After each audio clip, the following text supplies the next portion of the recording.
Muitos momentos na sua manhã passam despercebidos todos os dias. E é exatamente em um dele que a maior parte das pessoas perde a única chance real de mudar a própria vida antes que o mundo comece a gritar. É o momento em que seus olhos se abrem, o teto aparece borrado, o corpo ainda pesa no colchão e a mente está suspensa entre dois mundos. Você ainda não é o pai que precisa fazer café, ainda não é a mulher que vai encarar o trânsito, ainda não é o profissional que tem 1000 mensagens para responder. Você é apenas uma alma recém-devolvida ao corpo, e durante aproximadamente 10 minutos, o portão entre o visível e o invisível fica aberto de par em par. Quem atravessa esse portão com consciência muda de vida. Quem pega o celular, perde. É brutal dizer isso, mas é verdade. O primeiro pensamento do dia não é um pensamento qualquer. Ele é uma semente plantada em solo fértil.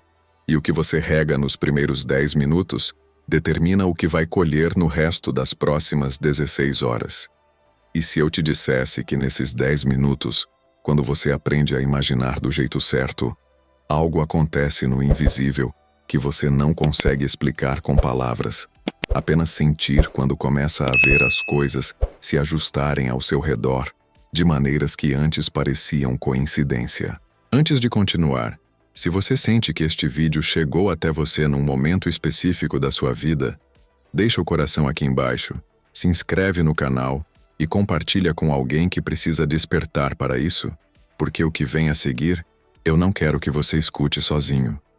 Este é um daqueles conteúdos que a gente assiste uma vez e começa a praticar no dia seguinte. E quando percebe, 3 semanas se passaram e a vida já não é mais a mesma.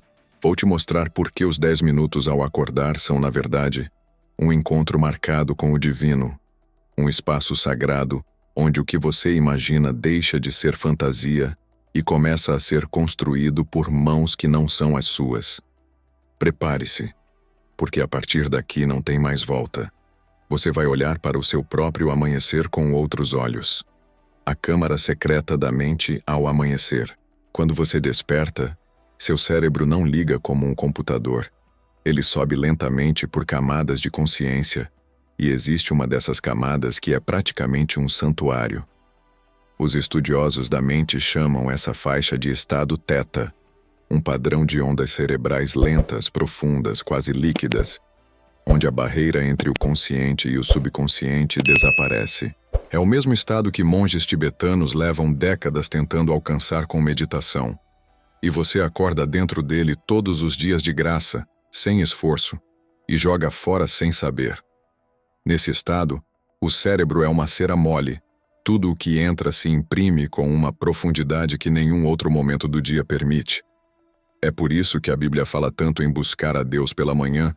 Não é simbolismo, é engenharia espiritual. O salmista escreveu que de manhã Deus ouve a voz do justo. E essa frase não é poesia vazia. Ela aponta para uma realidade concreta sobre como o ser humano foi projetado. Você não foi feito para acordar e mergulhar imediatamente no caos. Você foi feito para ter uma audiência privada com o Criador antes que o mundo reivindique sua atenção. E aqui entra a revelação que poucos captam. Quando você visualiza dentro desse estado teta, suas imagens não ficam só na sua cabeça. Elas descem até o nível onde o corpo, a alma e o espírito se comunicam com o mesmo vocabulário, e é nesse vocabulário que o céu responde. Imaginar ao acordar não é fantasiar, é orar com imagens, é conversar com Deus na língua que Ele mesmo usou quando disse, haja luz, e a luz apareceu. Ele não usou uma planilha, ele usou uma imagem. Ele viu antes de criar. E quando você aprende a ver antes que a sua realidade mude, você está apenas seguindo o mesmo princípio de criação que foi usado na primeira página das Escrituras. Essa câmara secreta da mente ao amanhecer é o lugar onde o humano volta a ser parecido com aquele que o fez, porque volta a criar por imagem, por fé, por visão. E a maioria das pessoas passa a vida inteira sem nunca ter pisado conscientemente dentro dela, mesmo visitando-a todas as manhãs por alguns minutos, antes de pegar o celular e dissolver tudo. O erro que faz suas visualizações morrerem antes do café. Agora eu preciso ser franco com você. Porque talvez você já tenha tentado visualizar antes e não funcionou. E você concluiu que isso não é para você, ou que é coisa de autoajuda barata, ou que Deus não respondeu. Mas o problema nunca foi a visualização. O problema foi como você a fez. A maior parte das pessoas acorda com um aperto no peito, lembra de uma conta que precisa pagar, de um relacionamento que está ruindo, de um diagnóstico que assusta, e tenta imaginar a solução com os punhos cerrados como quem aperta um limão seco tentando tirar suco. Isso não é visualização. Isso é desespero disfarçado de fé. E o céu não responde ao desespero. Ele responde à confiança. Quando você visualiza com ansiedade, você está na verdade reforçando o problema, porque a emoção dominante da sua imagem é o medo de que ela não aconteça. E é essa emoção que grava o padrão no subconsciente, não a cena em si. É como tentar plantar uma semente enquanto grita com a terra para crescer rápido. A terra não entende grito. A terra entende paciência, calor e água. Do mesmo jeito, o campo invisível onde suas visualizações se tornam realidade não entende urgência. Ele entende certeza tranquila. Existe uma diferença absurda entre querer algo e saber que algo já é seu. E essa diferença é o muro que separa quem vê acontecer de quem passa a vida esperando acontecer. O segundo erro fatal é visualizar como espectador, como se estivesse assistindo a um filme da sua vida melhor numa tela à distância. Isso não funciona porque o subconsciente e o espírito não reconhecem aquilo como real. Eles registram como entretenimento. Você precisa estar dentro da cena, sentindo o tecido da roupa, ouvindo os sons, cheirando o ambiente, percebendo o peso do seu próprio corpo, dentro daquela realidade que ainda não chegou. Só assim a imagem adquire a densidade necessária para atravessar a fronteira entre o que é imaginado e o que é manifestado. O terceiro erro é talvez o mais cruel, que é visualizar e logo depois duvidar. A pessoa passa 5 minutos imaginando sua prosperidade e depois passa 50 minutos rolando notícias ruins, comparando a vida com a dos outros, reclamando do café. Aquilo que você construiu no silêncio, você destrói no barulho. E Deus, que estava começando a mover peças invisíveis para completar o que você imaginou, recolhe a mão diante da sua descrença. Não porque ele é mesquinho, mas porque ele respeita o seu livre-arbítrio mais do que você mesmo respeita. A imagem viva. Como Deus lê o que você projeta. Tem uma coisa que precisa ficar clara na sua mente antes de seguirmos adiante, e é isto. O céu não responde às suas palavras da mesma forma que responde às suas imagens internas. Palavras são o idioma do consciente, imagens são o idioma da alma, e a alma é quem faz a ponte com Deus. Você pode passar horas rezando com a boca enquanto a sua mente projeta cenários de fracasso. E adivinha qual dos dois vai manifestar primeiro? A imagem sempre vence a palavra, porque a imagem carrega a emoção, e a emoção é a eletricidade que acende os circuitos do invisível. É por isso que o livro de Provérbios diz que, tal como o homem imagina em sua alma, assim ele é. Não diz como ele fala, diz como ele imagina.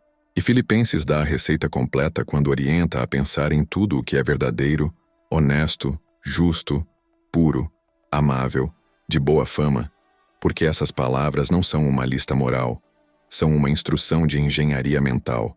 São os filtros que determinam o tipo de imagem que sua alma vai produzir e, consequentemente, o tipo de vida que o céu vai completar do seu lado.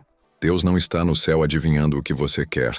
Ele está lendo o roteiro que você escreve todas as manhãs com as imagens que permite existir dentro de si. Se você imagina rejeição, ele tem que respeitar sua autoria. Se você imagina provisão, ele abre os canais. Ele é soberano, sim, mas também é um cavalheiro que não invade a casa onde não foi convidado. E sua imaginação é a porta de entrada mais larga que existe na sua casa interior. Quando você aprende a projetar imagens vivas, e eu uso a palavra vivas no sentido literal, imagens que têm temperatura, som, textura, cheiro, peso emocional, você está oferecendo ao céu um material concreto para trabalhar. É como a diferença entre um arquiteto entregar um desenho detalhado ao pedreiro ou entregar apenas a frase, faz aí uma casa bonita. O segundo pedido vai gerar uma bagunça. O primeiro vai gerar um lar. Deus é o mestre de obras, e sua visualização matinal é a planta baixa que ele recebe todo dia às 6 da manhã. A questão não é se ele vai construir. A questão é o que você está entregando para ele construir. E aqui está o segredo que quase ninguém comenta. Quanto mais viva for a imagem, menos esforço ela exige para se manifestar, porque ela já carrega dentro de si a semente pronta para germinar. O resto é só esperar a primavera, que no caso do espírito costuma ser mais rápida do que no caso da natureza. O protocolo dos 10 minutos sagrados. Agora vou te levar para dentro do método, mas eu peço que você pare de pensar nisso como técnica, porque técnica é fria, e o que vou descrever é quente, íntimo. É quase um encontro amoroso entre você e o Eterno. Assim que seus olhos abrirem, não se mexa, não estique o braço para o celular, não vire para o lado. Fique exatamente na posição em que acordou e respire uma vez, bem fundo, sentindo o ar descer até embaixo do umbigo. Essa primeira respiração é o sinal de que você está presente, de que você está escolhendo habitar este corpo neste dia com consciência. No segundo minuto, você vai agradecer. Não por gratidão genérica, mas por 3 coisas específicas que já existem na sua vida. Coisas pequenas, o lençol morno, a pessoa que dorme ao seu lado, o simples fato do coração ter batido a noite inteira sem você precisar dar ordem. A gratidão específica abre o peito, e o peito aberto é pré-requisito para o que vem depois, porque imagem nenhuma entra num peito fechado. A partir do 3º minuto, você começa a construir a cena. Não várias, apenas uma. Uma imagem viva daquilo que você está pedindo que Deus complete na sua vida. Pode ser você abraçando seu filho saudável, pode ser você assinando um contrato, pode ser você no altar ao lado da pessoa certa, pode ser você sentindo o corpo leve e livre de dor. Escolha uma e mergulhe dentro dela como se estivesse acontecendo agora. Sinta o cheiro do ambiente, escute as vozes ao redor, perceba a temperatura, note o que você está vestindo. Mas o mais importante, sinta a emoção que aquilo provoca, o alívio, a alegria, a paz profunda de quem sabe que chegou. Essa emoção é o combustível que leva a imagem até o trono. Deixe a cena durar pelo menos 4 minutos, sem pressa, sem julgar se está bom ou ruim, apenas habitando. Nos 2 minutos finais, você vai fazer algo que a maioria esquece, vai entregar. Vai dizer em silêncio, ou em voz baixa, que aquilo não é mais seu problema, é dele. Vai soltar a imagem como quem solta um balão com fé de que ele sabe para onde levar. E vai terminar com uma frase curta, sua, autoral, algo como: obrigado por já estar sendo feito. Só então você se levanta. Só então o dia começa. E quando você se levanta depois desse protocolo, você não está começando o dia. Você está continuando uma conversa que já foi iniciada no invisível e agora vai se desdobrar nas próximas horas, sob a forma de oportunidades, pessoas certas, ideias que surgem do nada e coincidências que não são coincidências. O silêncio que completa o milagre. Aqui começa a parte mais difícil de todas, e é justamente aqui que a maioria escorrega e perde tudo o que construiu. Depois dos 10 minutos vem o resto do dia, e o resto do dia é o verdadeiro teste da sua fé. Porque visualizar é relativamente fácil, qualquer pessoa com imaginação consegue fazer. O difícil é não tocar mais na imagem depois que você a entregou. Isaías tem uma frase que atravessa séculos e chega até aqui como um sussurro necessário. Ele diz que na tranquilidade e na confiança estará a sua força. Note que ele não disse na ação frenética, não disse no esforço desesperado, disse na tranquilidade. A tranquilidade é a postura física da fé. Quando você confia de verdade, seu corpo relaxa, seu rosto descansa, sua voz fica mais grave, seus ombros caem. Isso não é resignação, é a forma mais alta de ação, porque é a ação de quem já sabe, que a obra está sendo feita por alguém muito maior. O problema é que nós fomos ensinados a acreditar que preocupação é uma forma de amor próprio, que ficar remoendo o problema mostra que a gente leva a vida a sério. Mentira. A preocupação é sabotagem disfarçada de cuidado. Cada vez que você revisita mentalmente a imagem que entregou para ajustá-la, duvidar dela ou tentar forçá-la, você está puxando de volta o balão que já havia soltado. E o céu, que estava trabalhando em silêncio nos bastidores, tem que parar e devolver o material na sua mão, porque você não deixou que ele terminasse. É como um artesão que está lapidando uma joia delicada, e a cada 5 minutos você arranca a joia das mãos dele para conferir se está bonita. Ele nunca vai terminar, não por culpa dele, mas por causa da sua impaciência. O silêncio depois da visualização é sagrado. Ele é o útero onde o milagre gesta. E útero precisa de escuridão, precisa de calor, precisa de tempo. Se você abre o útero a cada hora para espiar, o bebê morre. É duro ouvir, mas é exato. A fé madura é aquela que consegue conviver com a ausência aparente de resposta, porque entendeu que ausência aparente e inatividade real são coisas completamente diferentes. Deus costuma trabalhar mais intensamente justamente quando você acha que ele sumiu. O silêncio dele não é abandono, é concentração. E a sua tarefa, a partir dos 10 minutos da manhã até o momento em que a resposta aparecer, é permanecer sem tocar, não remexer, não insistir, não cobrar. Apenas viver o dia como quem já recebeu, porque na dimensão onde a coisa importa você realmente já recebeu. Os sinais de que sua visualização já está sendo construída no invisível. Tem um momento, depois que você começa a praticar isso com constância, em que a vida começa a sussurrar de volta, e esses sussurros são os sinais de que algo está sendo construído antes da manifestação física aparecer. O primeiro sinal costuma ser uma paz estranha, fora de contexto. Você está no meio de um problema que deveria te destruir, e de repente percebe que não está nervoso. Não é negação, é uma calma que vem de um lugar mais fundo que o problema. Essa paz é o primeiro tijolo sendo assentado no invisível, e ela chega antes de qualquer prova material. O segundo sinal é a aparição de pessoas certas em momentos improváveis. Alguém que você não via há anos manda uma mensagem justamente com a informação que você precisava. Um desconhecido puxa uma conversa na fila do mercado e larga uma frase que responde uma pergunta íntima sua. Uma indicação de trabalho cai no seu colo vinda de onde você menos esperava. Essas pessoas não estão ali por acaso. Elas são o que os místicos chamam de agentes do invisível. Seres humanos sendo usados por Deus para entregar partes do quebra-cabeça que você pediu. O terceiro sinal é o surgimento de ideias que não parecem suas. Você está tomando banho, caminhando, lavando louça, e do nada uma solução aparece tão formada que você quase olha para trás para ver quem falou. Essas ideias são respostas diretas. São o céu colocando na sua cabeça a instrução prática daquilo que você imaginou.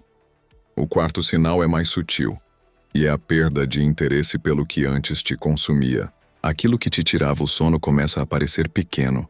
Aquela pessoa que te magoava começa a ficar distante mesmo sem você fazer força. Aquele vício começa a perder o sabor. Isso acontece porque a imagem nova que você plantou está crescendo e empurrando a imagem velha para fora, como uma raiz forte que expulsa a erva daninha só pelo volume.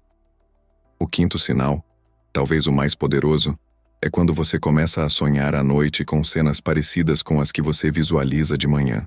Isso é o sinal definitivo de que o subconsciente aceitou o novo roteiro.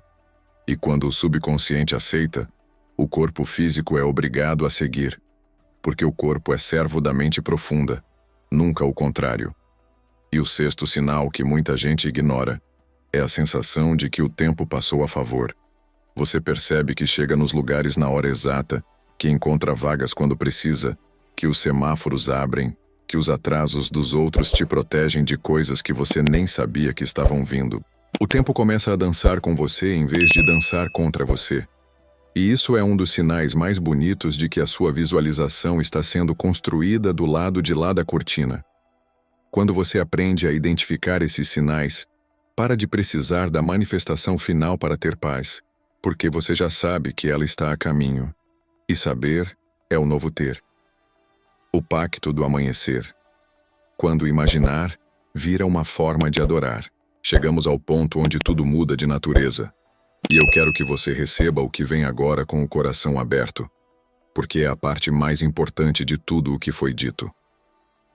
Os 10 minutos ao acordar deixam de ser técnica, deixam de ser método, deixam de ser exercício e viram liturgia, viram culto íntimo, viram a forma mais pura de adoração que existe, porque você está usando aquilo que Deus mais valoriza em você, que é a sua capacidade de criar junto com Ele, e está devolvendo essa capacidade como oferta diária. Mateus registra a frase de que o reino dos céus é como um tesouro escondido no campo, e eu te digo que esse tesouro está escondido exatamente dentro dos primeiros minutos do seu dia, e quem cava nesse lugar com constância encontra o que ninguém mais acha. Gálatas ensina que cada um colhe o que planta, e a pergunta que fica é simples: o que você está plantando nos seus amanheceres? Porque a lei é mecânica, ela não julga se é bom ou ruim, ela apenas entrega de volta o que foi semeado. E quando você entende isso, imaginar deixa de ser um pedido e passa a ser um ato de fé ativa, uma forma de dizer ao céu: eu confio tanto em você que já estou vivendo como se tivesse recebido. Essa postura muda tudo. Muda a forma como você respira, como você trata as pessoas, como você recebe as notícias do dia, como você reage aos obstáculos. Você começa a andar pela vida com uma leveza que os outros não entendem. E eles vão te perguntar o que você fez, que creme passou, que terapia começou, que suplemento está tomando. E você vai sorrir, porque vai saber que o segredo não custou 1 centavo. Ele custou apenas 10 minutos por dia de entrega verdadeira. O pacto do amanhecer é isto. Você se compromete a começar todos os dias dentro da câmara secreta, a projetar imagens vivas, a entregar sem tocar, a permanecer no silêncio confiante, e em troca, o céu se compromete a completar o que você imaginou com recursos que estão além da sua vista. Não é troca mercantil, é aliança de amor. Deus quer te dar, Ele sempre quis, o que faltava era um canal limpo, por onde Ele pudesse derramar sem desperdício. Seus 10 minutos ao acordar são esse canal. E a partir de amanhã, quando você abrir os olhos, vai lembrar que o teto acima de você não é um teto, é a tampa de um portal. E que do outro lado, existe alguém esperando pacientemente para construir junto com você a vida que você ainda nem ousou imaginar direito. Se este vídeo mexeu com algo profundo dentro de você, faz o seguinte: deixa o coração aqui embaixo, se inscreve no canal para não perder os próximos e compartilha com quem você sabe que precisa acordar de um jeito diferente amanhã de manhã. Porque o maior presente que você pode dar a alguém que ama não é uma solução pronta. É ensinar onde fica a câmara secreta. E agora você sabe.